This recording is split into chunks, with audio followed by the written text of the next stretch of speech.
Kenapa kita terus jatuh ke dosa yang sama, padahal kita tahu itu salah?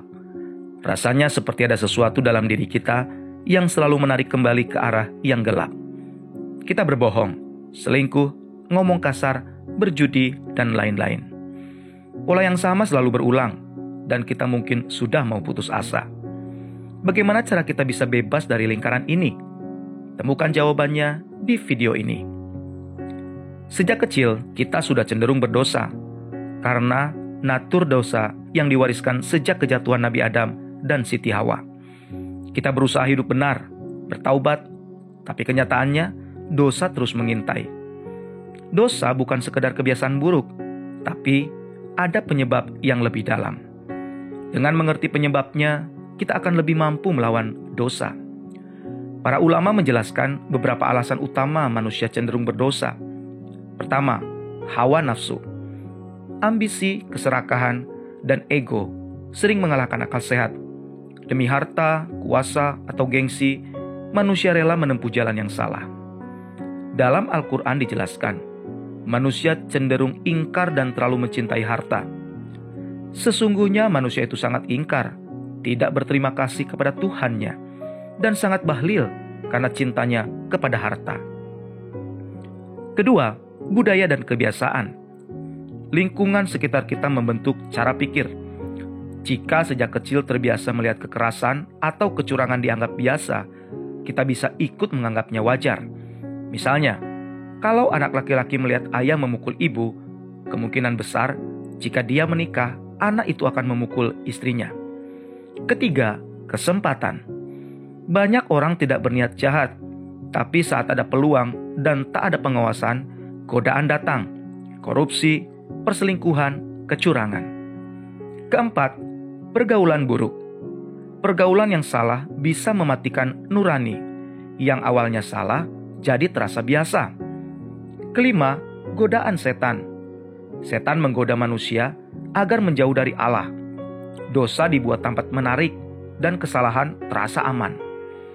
Gabungan dari hawa nafsu, kebiasaan, kesempatan, lingkungan, dan godaan setan membuat manusia begitu mudah jatuh ke dalam dosa. Meski hati kecil tahu mana yang benar, godaan dan tekanan membuat kita tetap memilih yang salah. Akibatnya, dosa membuat hati tidak tenang. Ada rasa takut akan hukuman Allah dan balasan di akhirat. Setiap kesalahan pasti ada konsekuensi. Menurut ajaran Islam, di hari penghakiman, semua amal akan ditimbang.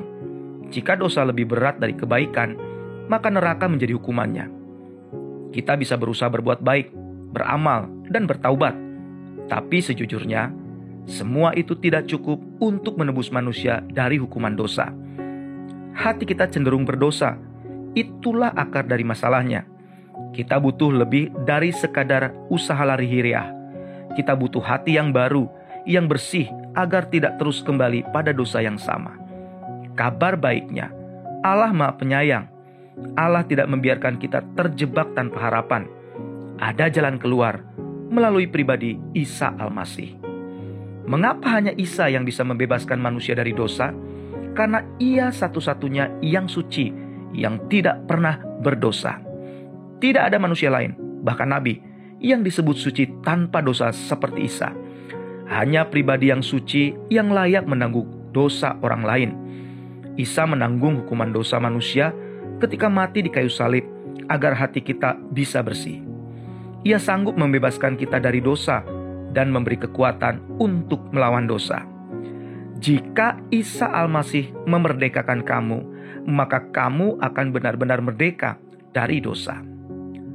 Manusia berdosa, tapi ada jalan untuk bebas dari dosa dan hukumannya, yaitu dengan mengimani Isa Al-Masih. Dengan iman kepada Isa, kita menerima kekuatan untuk hidup benar dan dibimbing Allah. Allah akan mengampuni dosa-dosamu dan memberi jaminan hidup kekal di surga. Jangan berhenti di sini. Masih banyak kebenaran yang bisa kamu temukan. Lihat video selanjutnya mengenai pengampunan.